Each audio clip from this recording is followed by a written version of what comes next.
ইতিহাসের দ্বারপ্রান্তে বাংলাদেশ। সাফ অনূর্ধ্ব-২০ চ্যাম্পিয়নশিপের ফাইনালে বাংলাদেশের প্রতিপক্ষ ভারত। ম্যাচটা শুধু একটা খেলা না, এটা একটা গৌরবের লড়াই। আর প্রত্যেক খেলোয়াড়ের স্বপ্ন এমন একটা টুর্নামেন্ট জেতার পর নিজের দেশের মানুষের সাথে সেটা উদযাপন করা। বাংলাদেশের যুবারা যদি ভারতকে হারিয়ে এই টুর্নামেন্টের মুকুট নিজেদের দখলে রাখতে পারে, তাহলে তাদের উদযাপনের জন্য বাফুফের উচিত ছাদ খোলা বাসের ব্যবস্থা করা। অতীতে আমরা অনেকবার দেখেছি কোনো টুর্নামেন্ট জয়ের পর বাফুফে খেলোয়াড়দের নিয়ে ছাদ খোলা বাসে বিজয় র্যালির আয়োজন করে।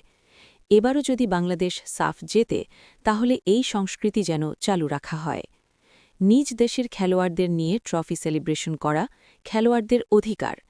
খেলোয়াড়দের মনোবল বৃদ্ধি এবং সমর্থকদের সাথে তাদের সম্পর্ক উন্নয়নে একটা ছাদ খোলা বাসে খোলা আকাশের নিচে যেন তারা সমর্থকদের সাথে মিশে উদযাপন করতে পারে, সেই ব্যবস্থা করে দেওয়া হোক।